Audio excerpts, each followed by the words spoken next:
고린도전서 9장 1절부터 27절까지입니다.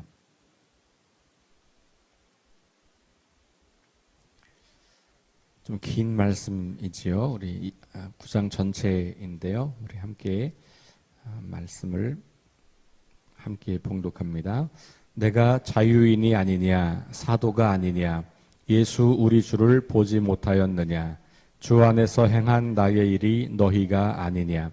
다른 사람들에게는 내가 사도가 아닐지라도 너희에게는 사도이니 나의 사도됨을 주 안에서 인친 것이 너희라. 나를 비판하는 자들에게 변명할 것은 이것이니 우리가 먹고 마실 권리가 없겠느냐. 우리가 다른 사도들과 주의 형제들과 게바와 같이 믿음에 자매된 아내를 데리고 다닐 권리가 없겠느냐. 어찌 나와 바나바만 일하지 아니할 권리가 없겠느냐.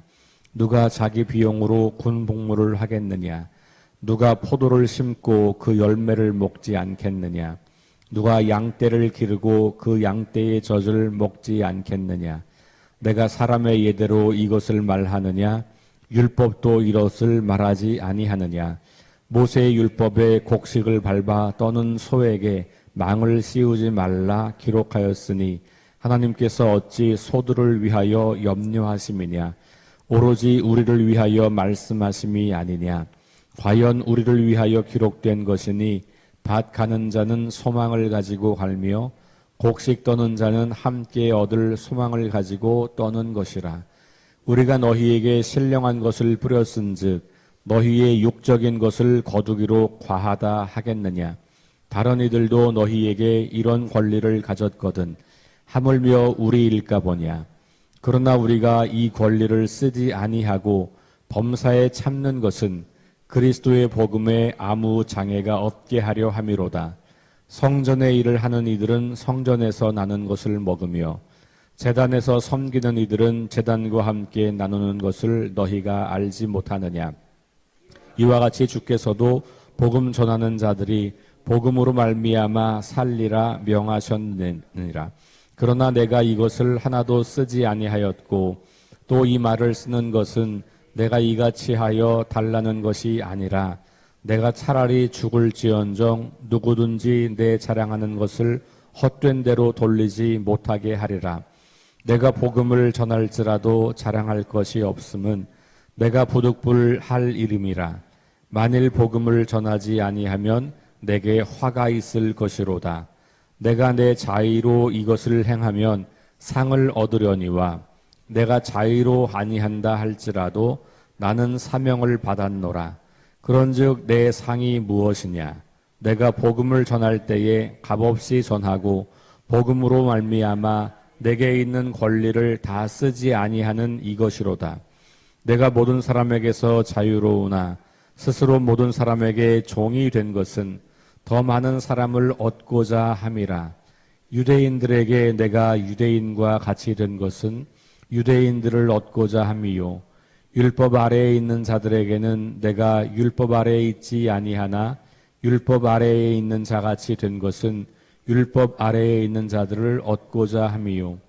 율법 없는 자에게는 내가 하나님께는 율법 없는 자가 아니요 도리어 그리스도의 율법 아래에 있는 자이나 율법 없는 자와 같이 된 것은 율법 없는 자들을 얻고자 함이라. 약한 자들에게 내가 약한 자와 같이 된 것은 약한 자들을 얻고자 함이요. 내가 여러 사람에게 여러 모습이 된 것은 아무쪼록 몇 사람이라도 구원하고자 함이니 내가 복음을 위하여 모든 것을 행함은 복음에 참여하고자 함이라. 운동장에서 다름질하는 자들이 다 달릴지라도 오직 상을 받는 사람은 한 사람인 줄을 너희가 알지 못하느냐. 너희도 상을 받도록 이와 같이 다름질하라. 이기기를 다투는 자마다 모든 일에 절제하나니 그들은 썩을 승리자의 관을 얻고자 하되 우리는 썩지 아니할 것을 얻고자 하노라. 그러므로 나는 다름질하기를 향방 없는 것 같이 아니하고 싸우기를 허공을 치는 것 같이 아니하며 내가 내 몸을 쳐 복종하게 함은 내가 남에게 전파한 후에 자신이 도리어 버림을 당할까 두려워함이로다. 아멘.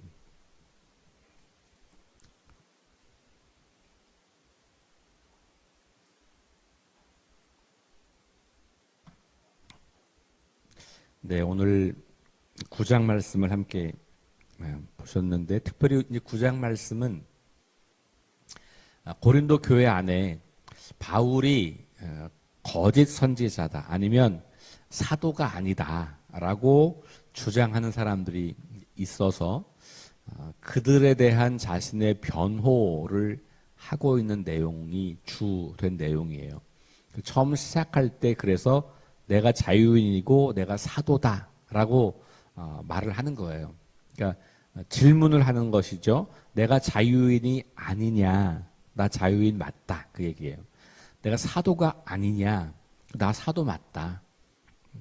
특별히 내가 사도인 거는 다른 사람들은 몰라도 고린도 교회 너희들은 내가 사도인 것을 너희가 인친 그런 건데 어떻게 너희 안에서 내가 사도가 아니라는 주장이 나올 수 있겠냐, 이렇게 항변하고 있어요. 왜 그러냐 하면 제가 그 당시가 이제 헬라 철학이 막 발달하고 이제 아테네에서 고린도로 그 중심 지역이 옮겨오기도 하고, 그러면서 견유학파라고 하는 사람들, 철학자들은 동네를 이렇게 막 돌아다니면서 시장에서 막 자기 지혜를 자랑하면 사람들이 와가지고 그 사람을 고용해요. 그래서 어떤 유력한 재산가, 재력가나 어떤 사업가나 정치인이나 이런 힘이 있는 사람들이 그를 고용해서 돈을 주고, 그리고 그 지혜를 이제 이 사람이 가르치는 거죠.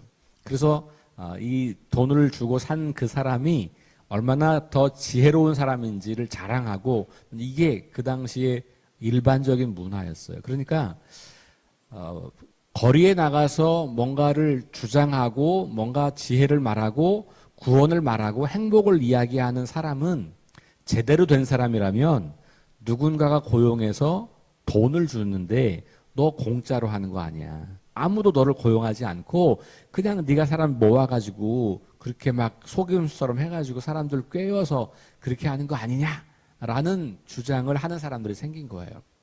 그러니까 이런 주장이 공연이 생긴 게 아니고 그 시대의 어떤 문화와 이 관습을 이해하면 그렇게 이제 우리가 알아갈 수 있는 거죠. 그러니까 그게 그 당시에 그 헬라 철학이 그렇게 움직였던 하나의 흐름이 있었다는 것이고, 그것이 당시 사람들에게는 지극히 정상적이고 상식적인 이야기인 거예요. 그러니까 만약에 누군가가 정말로 지혜를 가르치고 중요한 가르침을 가르친다면 누군가가 그 사람에게 돈을 주는 것이 마땅하다. 그런데 만약에 돈을 받고 있지 않다면 뭔가 가짜거나 아니면 별로 지혜롭지 못한 거거나 아니면 뭔가 문제가 있거나 뭐 이런 거 아니겠냐라는 이제 이야기를 하는 거죠. 고린도 교회는 바울이 18개월 동안이나 사역했던 곳이에요. 그러니까 굉장히 오랜 세월을 머무른 거죠. 비교적, 상대적으로. 그래서 이 고린도가 바울에게는 굉장히 중요한 사역지였고 나름 그 안에서 열매가 있었고 그래서 다른 곳으로 간 것으로 보이는데, 그곳에서 자기의 사도성을 의심하는 주장들이 나오기 시작하니까 굉장히 당황하기도 하고 고통스럽기도 하고, 그래서 이 고린도 전서를 통해서 고린도 교회 문제와 질문들을 다루면서 자기 자신의 이 사도라고 하는 것을 명확하게 이야기를 하면서 설명하는 것이 9장이라고 볼 수 있어요. 그래서 2절 뭐 그 아래로 내려가서 12절, 13절, 뭐 14절 여기까지 14절까지 보면 내가 그런 권리가 있는 사람이다. 아주 단순하게 말하면 내가 교회로부터 사례비를 받고 일해도 괜찮을 만한 권리가 충분히 있다. 그런 걸 여러 가지를 사례를 들어서 소개하고 있는 거예요. 3절 나를 비판하는 자들에게 변명할 것은 이것이니, 그러니까 지금 사도가 아니다라고 비판하는 사람들에게 변명한다라고 말하면서 4절부터 14절까지 이야기하는 거예요. 그러면서 우리가 일하지 않고 교회가 제공하는, 성도들이 제공하는 비용으로 먹고 살 수 있는 권리가 있다. 5절, 6절이에요. 다른 사도들과 주의 형제들과 게바와 같이 이렇게 말하면서 이 사람들은 결혼도 하고 살해도 받고 이랬다는 거예요.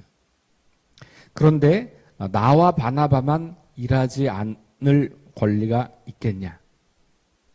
없겠냐? 그러니까 나와 바나바는 지금 무보수로 일을 하고 있는데 나와 바나바도 그런 권리가 있다. 이렇게 이야기를 하는 거고, 군복무 이야기를 하면서 아니 군복무 하면서 돈 안 받고 하는 사람 누가 있겠냐? 나도 이 일을 비용을 받고 할 수 있는 거다. 그런 얘기를 계속 여러 사례를 드는 거예요. 그 다음에 포도를 심고 열매를 먹지 않는다는 거 마찬가지예요. 농부의 비유를 사용하는 거고, 양떼 마찬가지고, 그것뿐만 아니고 율법의 예를 들어요. 그러면서 신명기에 있는 말씀을 예를 들어서 이야기를 하는 거죠. 소도 밭에 이렇게 자기가 그 곡식을 이렇게 추수하는 그 소도 입에 망을 씌우지 않아서 밭에 떨어진 그 나달들을 먹을 수 있는 권리가 있다. 그럴 정도로 율법에, 하나님 말씀에 보면 사람이 마땅히 받을 권리라는 게 있는 거다. 나도 너희들로부터 마땅히 그런 사례를 받을 권리가 있는 사람이야.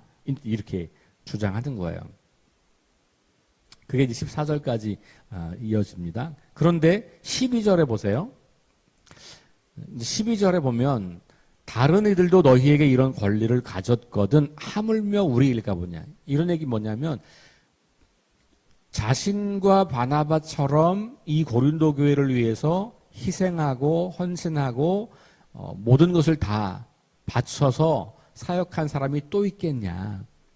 18개월이나 되는 긴 시간 동안 우리가 그 일을 해왔는데 중간에 들어온 아무개가 아니면 다른 내 뒤를 이어서 누가 사도가 왔다고 해서 그 사람들이 나보다 더 그렇게 오래 바나바와 나처럼 그렇게 너희를 정성스럽게 사역을 한 건 아니지 않냐? 이렇게 하면서 자기 일을 이야기하는 것. 그런데 12절에 중요한 말씀을 합니다. 그런데 우리가 이 권리를 쓰지 아니하고 이렇게 나와요. 저는 그래서 9장의 제목을 권리 포기 이렇게 말하고 싶어요.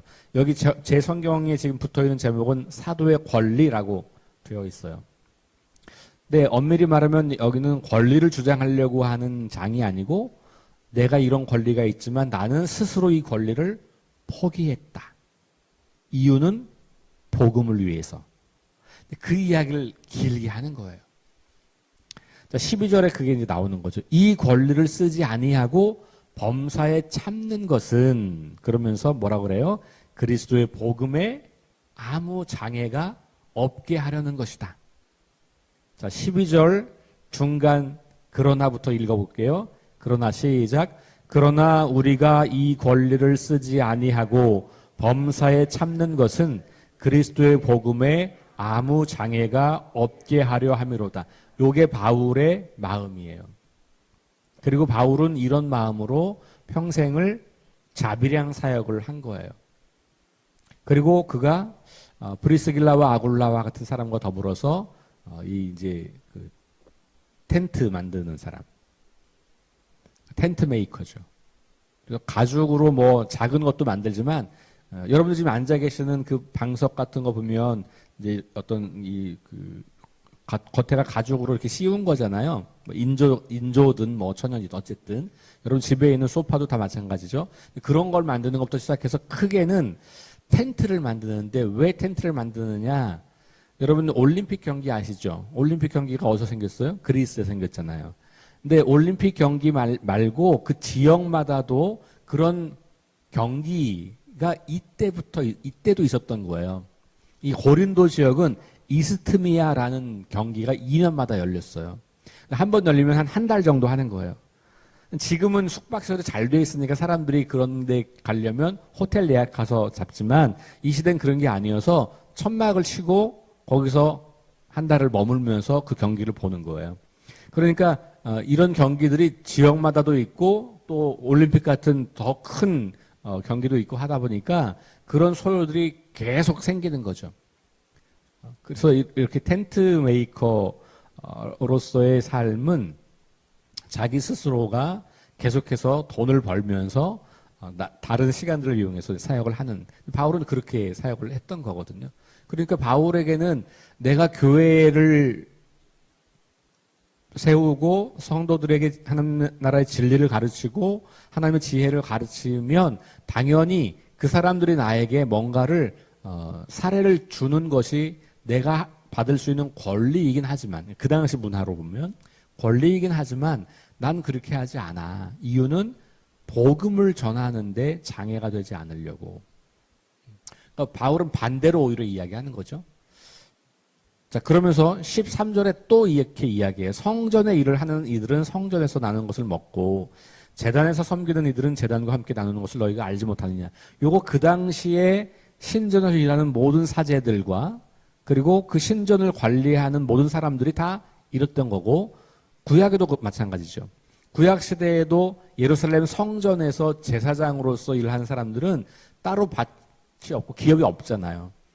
사람들이 가지고 온 재물을 제사를 드리고 일부를 제사장들이 먹었단 말이에요. 그리고 그 성전을 관리한 사람들이 먹은 거죠. 그러니까 구약 시대부터 예루살렘 성전이 있을 때까지 다 그렇게 했던 거고, 이 고린도 지역에 있던 모든 이방 신전들도 다 마찬가지예요. 그러니까 당연하게 내가 교회에서 사역을 한다면 당연히 그 교회에서 나는 것을 가지고 내가 먹는 권리가 있는 거다. 그 얘기를 또 하는 거예요. 14절, 이와 같이 주께서도 복음 전하는 자들이 복음으로 말미암아 살리라 명하셨다. 그러면서 나도 복음을 전하는 그것 때문에 사람들에게 사례를 받을 수 있다. 이렇게 이야기를 하는 거죠. 15절 또 이야기합니다. 그러나 내가 이것을 하나도 쓰지 아니하였고 또 이 말을 쓰는 것은 내가 이같이 하여 달라는 것이 아니다. 내가 이제 와서 이 말 하는 것은 야 나한테 그러면 그동안 밀린 거 다 내놔라. 이 얘기든지 아니면 앞으로 내가 이렇게 한다는 것은 돈 받고 할 거니까 알아서 해. 이 얘기를 하는 게 아니고 내가 이걸 쓰는 이유는 내가 죽을지언정 누구든지 내 자랑하는 것을 헛된 대로 돌리지 못하게 하리라. 그러니까 내가 이렇게 권리가 있다라고 말하는 이것이 헛된 것이 되지 않도록. 그리고 내가 자랑하는 것이 사실은 바울은 늘 자기를 자랑하는 게 아니고 그리스도를 자랑했잖아요. 복음을 전하면서 그리스도를 자랑했는데 그 그리스도가 헛되게 되지 않는, 복음이 헛되게 되지 않는 거, 이거 내가 정말 원하는 거다라고 이야기를 합니다. 그러면서 16절, 내가 복음을 전할지라도 자랑할 것이 없음은 이거 내가 부득불 어쩔 수 없이 하는 거. 무슨 어쩔 수 없이 가는 말은 좀 이상한 의미지만 부득불 하는 거예요. 왜냐하면 바울은 자기가 복음을 전하지 않으면 자기가 망한다고 생각한 거죠. 왜냐하면 자기의 과거를 돌아보면 복음을 전하는 사람들을 다 잡아 죽였던 내가 하나님께서 나를 사랑하셔서 나를 불러주셨고 구원하셨고 하나님의 자녀로 삼아주셨고 이 복음을 이방인들에게 전하는 사명자로 세우셨는데 내가 그거 거부하면 나는 그냥 망할 놈이지, 이런 얘기인 거죠. 그러니까 나는 이것을 그렇게 내 사명으로 여기고 하는 거다. 17절, 내가 내 자의로 이것을 행하면 상을 얻겠지만 나는 자의로 하는 게 아니고 하지 않으면 안 되기 때문에 하는 거야. 이런 거죠. 자의로 하면 돈을 받는 거지만 나는 하나님이 나에게 이것을 명령하셨고 하나님이 나에게 사명을 주셨기 때문에 하는 거여서 나 돈 받고 하는 거 아니다. 이렇게 이제 이야기합니다. 그래서 복음으로 말미암아 내게 있는 권리를 쓰지 않는다. 이렇게 이야기하죠. 17절 마지막에는 나는 사명을 받았노라. 그러니까 내가 복음을 전할 때 상은 그 복음을 전하는 것으로 말미암아 내가 누릴 수 있는 권리를 누리는 게 내게 상이 아니고 오히려 복음을 전하면 사람들이 그 복음을 받아들이게 되고 그리고 나는 오히려 그 권리를 하나도 쓰지 않으면서 사람들은 복음을 받아들이는 것, 그게 내가 진짜 누리는 상이다 라고 이야기를 합니다. 그러면서 19절에 바울은 자신을 자유인이지만 스스로 종된 사람이다 라고 고백을 해요. 내가 모든 사람에게서 자유로우나 스스로 모든 사람에게 종이 된 것은 이렇게 말하죠. 그러니까 진정한 자유인은 난 자유야. 그러니까 내가 하고 싶은 거 다 할게. 이런 사람이 진정한 자유인이 아닌 거죠. 그 당시 이 교회와 그 다음에 그 주변의 사람들은 다 그런 거예요. 우리는 자유인이지. 그러니까 우리가 하고 싶은 거 다 할 수 있는 거야. 내가 하고 싶은 거 한다는데 누가 뭐라 그래? 이런 거죠. 우상 숭배 하겠다는데 누가 뭐라 그래? 내가 성적으로 자유롭게 살고 있다는데 누가 뭐라 그래? 내 자유인인데. 이게 그 당시 사람들이 주장했던 자유인이라고 하는 주장이거든요. 근데 바울은 나도 그런 거 다 할 수 있어. 그런데 나는 복음을 위해서 스스로 종이 되었다. 이렇게 이야기를 하는 거죠. 이유는 뭐냐? 더 많은 사람을 얻고자 합니다. 그러니까 바울이 얼마나 이 복음을 통해서 사람들이 구원받기를 갈망하는지를 우리가 그 마음을 읽어볼 수 있는 거죠. 그러면서 20절에 저는 이 20절 말씀을 되게 좋아해요. 20절 말씀은 뭐냐면 이런 겁니다. 유대인들에게는 내가 유대인같이, 율법 아래에 있는 자들에게는 율법 아래에 있는 자같이, 율법이 없는 자에게는 율법 없는 자같이, 약한 자들에게는 약한 자와 같이. 그러니까 바울은 자기 자신을 나는 변하지 않고 사람들을 나에게로 끌고 오려고 한 게 아니고 복음을 위해서라면 내가 여러 모습으로 바꿀 수 있다는 거예요. 저는 그래서 바울을 물 같은 사람이라고 말해요. 저는 그래서 제가 예전에 한번 이 본문을 가지고 물의 신학 이렇게 이름을 붙여본 적이 있어요. 그럼 물은 형태가 없어요. 그래서 어디든지 가는 거예요. 형태가 있으면 그 형태와 맞지 않는 곳에는 들어갈 수 없잖아요. 그렇죠. 물론 더 그 형체가 너무 크면 들어갈 수 있지만 비슷한 크기거나 더 작거나 그러면 절대로 내 형태를 바꾸지 않으면 못 들어가잖아요. 여기 지금 이 컵에 이 동그라미인데 여기에 제가 이만한 네모를 넣을 수가 없단 말이에요. 근데 이게 네모나 모양이 아니라 물이면 들어가잖아요. 여기 지금 물이 들어가 있잖아요. 자유롭게 어디에나 침투할 수 있어요. 근데 물은 여러분 얼음을 다 아시니까 얼음처럼 뭐 고체가 되든 액체가 되든 성질이 달라지진 않아요. 물의 성질은 그대로 가지고 있죠. 그러니까 모양이 달라진다고 이 물을 네모로 얼리면 뭐가 되고 세모로 얼리면 뭐가 되고 동그랗게 얼리면 뭐가 이런 게 아니죠. 동그랗거나 네모거나 세모거나 다 성질은 같아요. 바울은 그걸 지금 말하는 거예요. 내가 네모난 사람에게 복음을 전하려면 내가 네모가 될 거야. 내가 세모난 사람에게 복음을 전하려면 나는 세모난 사람이 될 거야. 내가 동그란 사람에게 복음을 전하려면 나는 동그라미가 될 거야. 바울이 그 이야기 하는 거거든요. 근데 물의 또 다른 특징은 뭐냐 하면 위에서 아래로 흘러요. 예수님께서 이 땅에 성육신 하신 것이 바로 물 같은 거예요. 높은 곳에 계신 하나님이 이 낮은 땅으로 흘러 내려오신 거죠. 그러니까 물이라고 하는 것은 굉장히 중요한 의미를 가지고 있어요. 그리고 이 물은 사람을 살려요. 그렇죠? 물 없으면 아무리 맛있는 거 많이 먹어도 물 없으면 안 되고 물이 존재하지 않으면 우리는 살아갈 수가 없잖아요. 우리 몸이 70%가 물로 이루어져 있기도 하고 사막에서는 아무리 햄버거 이런 거 필요 없어요. 물이 필요해요. 다이아몬드도 필요 없어요. 물이 있으면 돼요. 그럼 살아요. 그러니까 이 물이라고 하는 것은 사람을 살리는 것인데 모양을 바꿔가면서 필요한 곳으로 들어가는 거예요.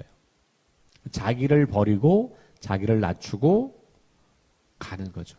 바울은 지금 그렇게 자기의 삶을 소개하고 있는 거고 저는 그래서 이 본문을 매우 좋아하고 저도 어떻게 하면 이렇게 살아갈 수 있을까를 고민하고 노력을 하려고 해요.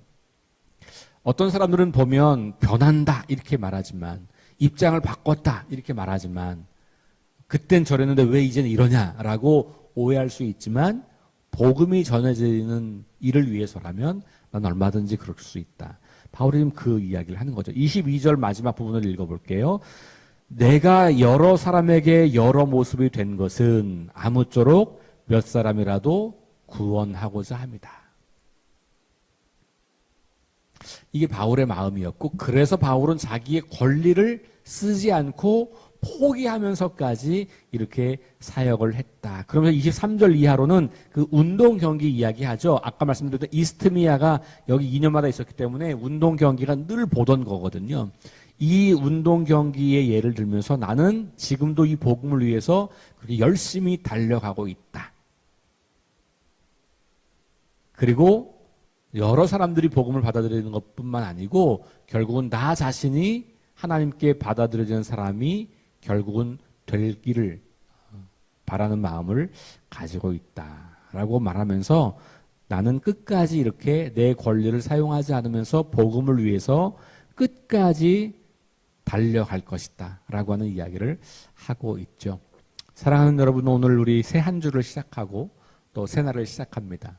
오늘 우리 바울의 이 삶의 모습을 바라보면서 내가 복음을 위해서 정말 여러 모양으로 여러 사람들에게 거기에 적합하게 가고 있는지, 그리고 내가 하나님의 그 주시는 구원을 향하여 가면서 최선을 다하여서 그 일을 감당하고 있는지, 아니면 내가 받고 내가 얻을 권리를 주장하느라 사람들에게 복음을 전하지 못하고 있는지 한번 고민하시면서 오늘 우리도 바울을 따라서 복음을 전하는 것에 최선을 다하는 그런 하루가 될 수 있기를 주의 이름으로 축원합니다. 기도하겠습니다. 주님 감사합니다. 이 아침에 바울의 삶의 태도를 바라보면서 복음을 전하기 위해서 마땅히 누릴 수 있는 권리를 하나도 누리지 않고 과감히 내려놓고 여러 모양으로 변하면서 복음을 전했던 바울을 이 시간 만났습니다. 우리가 일평생 살아가면서 시시때때로 복음을 전하여 사람들에게 하나님 나라를 드러내려고 살아가는데, 우리는 우리의 권리가 조금만 침해당해도 화가 나고, 그리고 그 권리를 되찾기 위해서 온갖 노력을 다합니다. 복음을 전하는 일을 위해서 우리가 그것을 포기할 수 있을까 스스로에게 질문해 봅니다. 어떤 것은 가능한 것도 있겠고 어떤 지점은 그렇게 할 수 없는 것도 있는 것 같습니다.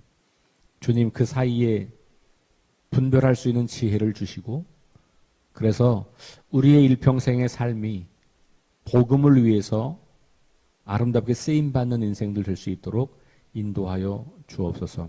오늘 하루도 우리에게 주어진 마땅한 권리를 다 찾아 쓰기보다는 그것을 양보하여 복음을 전할 수 있다면 기꺼이 양보할 수 있는, 포기할 수 있는 믿음을 우리에게 허락해 주옵소서. 예수님 이름으로 기도합니다. 아멘. 우리 주보에 있는 5가지 기도 제목 가지고 또 들으신 말씀 가지고 합심해서 잠시 기도하신 다음에 개인 기도하고 돌아갑니다. 성령의 능력으로 하나님 나라를 증언하고 살아내게 하소서. 첫 번째 기도 제목이고요. 두 번째는 하나님 말씀이 기준이 되게 하소서.